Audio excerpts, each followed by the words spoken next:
Salut, c'est Luc, bienvenue dans cette nouvelle vidéo. Aujourd'hui, je vais vous parler de méthode pédagogique. À tout de suite.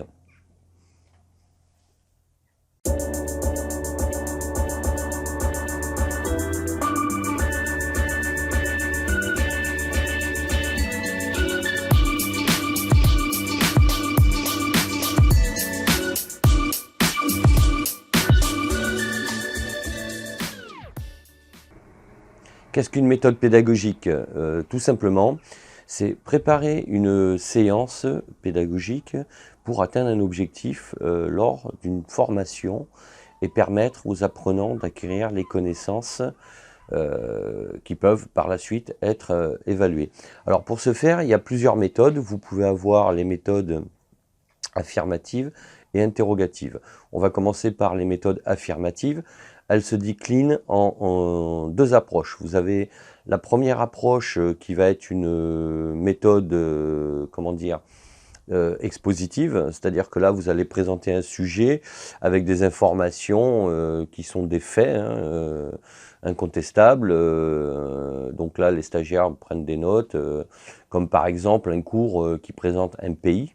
Donc là, vous allez donner la superficie du pays, la population, le relief, la météo, le climat par exemple, les sites majeurs à visiter, les types de transport.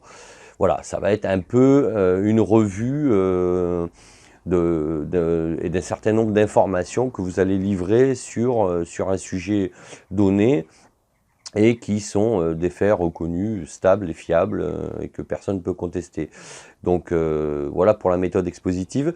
Pour la méthode démonstrative, qui peut être la deuxième option en approche affirmative, là vous allez également présenter un sujet avec des informations également établies, mais vous allez devoir faire la démonstration de ce que vous dites. C'est-à-dire que là, on va faire appel à la logique et à un certain niveau de compréhension.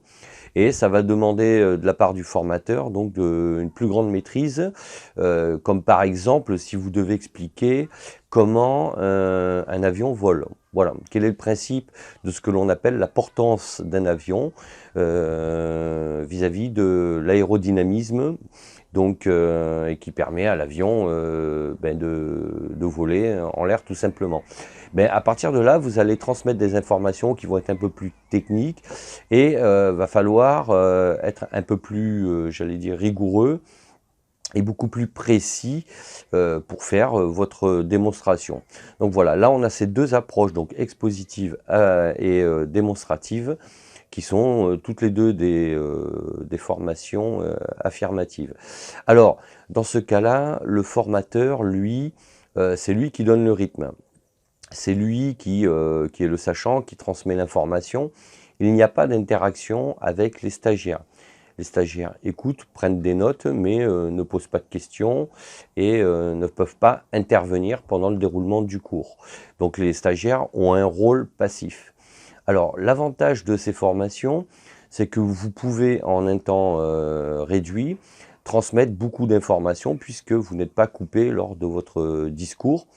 Et vous pouvez dérouler votre cours en continu sans être interrompu. Alors ça, c'est l'avantage. L'autre avantage, c'est que ce genre de méthode peut s'adresser à des petits groupes de 5, 10, 15 personnes, et même voire à un groupe d'élèves ou d'étudiants dans un amphithéâtre. C'est ce que l'on retrouve beaucoup en faculté par exemple, avec ce que l'on appelle les cours magistraux, qui sont faits par les profs de fac. Donc voilà, l'avantage de ces méthodes, c'est qu'elles permettent de s'adresser à un large public et dans des configurations assez variées. Après, pour l'évaluation, alors je ferai une vidéo spécialement pour les différents types d'évaluation que l'on peut mettre en place et comment les mettre en place, mais je ne vais pas rentrer dans le détail ici dans cette vidéo, je vous en reparlerai plus tard. Ensuite, donc pour ces formations, on peut vérifier l'acquisition des connaissances des stagiaires ou des étudiants par une évaluation qui peut se dérouler sous forme de test ou d'examen, que ce soit oral ou écrit. Donc peu importe, après c'est en fonction, là aussi je ferai d'autres vidéos sur les différents types de formations qui sont soit qualifiantes, soit diplômantes ou professionnalisantes, hein, et en fonction, à partir de là, on doit se plier à des référentiels imposés soit par l'éducation nationale, soit par les organisations professionnelles, ou d'autres organismes. Je ferai une vidéo à ce sujet aussi. Donc pour l'évaluation, voilà, ça permet d'avoir un feedback et de tester pour savoir si les élèves ont bien intégré toutes les connaissances qui ont été transmises lors du cours.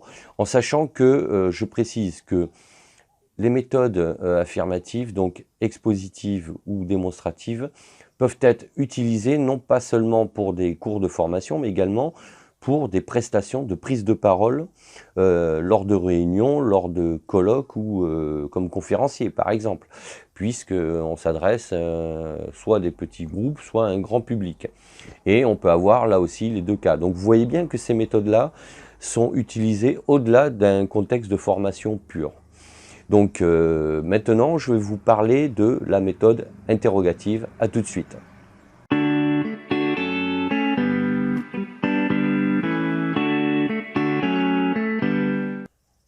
Pour la méthode interrogative, donc cela consiste à faire apprendre aux stagiaires par une suite méthodique de questions que le formateur aura préparées et qui vont amener le stagiaire par déduction et raisonnement à proposer des réponses en faisant donc un retour, c'est-à-dire un feedback au formateur.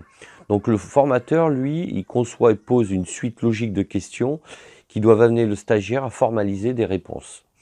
Donc sur le principe, cela permet au stagiaire d'analyser de manière plus précise le sujet qui lui est proposé, d'avoir une réflexion plus active pour produire des réponses. Donc là, les stagiaires font des propositions qui ne sont pas toujours les bonnes dans un premier temps. Et justement, la technique des questions, ça je ferai une vidéo aussi plus en détail sur ce sujet-là, parce qu'on verra qu'il y a plusieurs types de questions, questions ouvertes, questions fermées, etc. On peut arriver à amener les stagiaires à produire les bonnes réponses. Donc cette méthode-là, elle est très très interactive, puisque il y a un échange permanent entre le formateur et le stagiaire. Donc à partir de là, les stagiaires sont partie prenante de la session et participent pleinement à la formation. Donc des échanges constants entre le stagiaire et le formateur avec une forte interactivité, et forcément ça facilite l'acquisition des connaissances puisque les stagiaires produisent eux-mêmes les réponses. Donc à partir du moment où ce sont eux qui formalisent les réponses, ils apprennent plus facilement le sujet du cours. Alors, l'inconvénient, c'est que pour le formateur, ça va demander quand même un temps de préparation plus important, puisqu'il va falloir préparer des questions dans un ordre logique pour aboutir aux réponses. Et à partir de là, c'est quelque chose qui se construit au niveau pédagogique de manière assez subtile. Et on ne peut pas comme ça poser des questions dans le désordre à l'arraché, quoi. C'est pas possible. Donc ça demande quand même une réflexion, une préparation plus importante pour le formateur. Et c'est beaucoup plus compliqué aussi à gérer en termes de gestion du temps. Puisqu'à partir du moment où vous avez des stagiaires que vous sollicitez en tant que formateur en posant des questions, ils vont vous répondre, et à partir de là, vous pouvez avoir un ou plusieurs stagiaires qui proposent des réponses et vous devez leur donner la parole. Et c'est pour cette raison que, à un moment donné, il va falloir gérer tout ça, parce que si vous avez une journée ou 2 journées pour dispenser un cours, il va falloir tenir compte du timing à tenir voilà, pour le contenu de la formation par rapport au temps qui vous a été imparti. Donc voilà, donc c'est une méthode qui est hyper intéressante, qui est assez puissante, mais en même temps qui demande pour le formateur plus de travail, plus de préparation et une gestion, j'allais dire, pas de discipline, mais une gestion de l'interaction avec les stagiaires beaucoup plus rigoureuse pour pas se laisser déborder. Donc voilà pour la méthode interrogative. Donc voilà, on a vu 3 types de méthodes. Alors il en existe plein d'autres, hein, je vous en parlerai dans d'autres vidéos. Mais voilà les 3 principales que l'on retrouve globalement pour soit dispenser des formations, soit pour préparer des prises de parole, puisque la méthode interrogative peut également être utilisée pour animer une réunion ou un colloque, j'allais dire, avec un certain nombre de personnes. Il faut que ça soit un nombre assez restreint, puisque l'inconvénient aussi de cette méthode, c'est que vous ne pouvez pas avoir un amphithéâtre à gérer et qui puisse vous poser des questions comme ça. À partir de là, vous allez être complètement débordé et vous n'allez pas pouvoir tenir le timing. Donc c'est un peu l'inconvénient de cette méthode, c'est qu'elle s'adresse à un groupe assez restreint de participants. Donc voilà pour les méthodes pédagogiques. J'en aborderai d'autres dans d'autres vidéos, bien évidemment. Et de toute façon, je vous mets les liens en dessous de la vidéo sur les articles que j'ai écrits dans mon blog Mes documents efficaces et qui abordent ces sujets de manière plus détaillée, qui vous donneront donc plus d'informations. N'hésitez pas donc à aller les lire, à les commenter, à les partager, les liker s'ils vous ont plu. Et je vous invite également à télécharger gratuitement mon e-book Organiser efficacement ses tâches sur mon blog aussi. Et je vous dis à très bientôt pour d'autres vidéos. Ciao, ciao!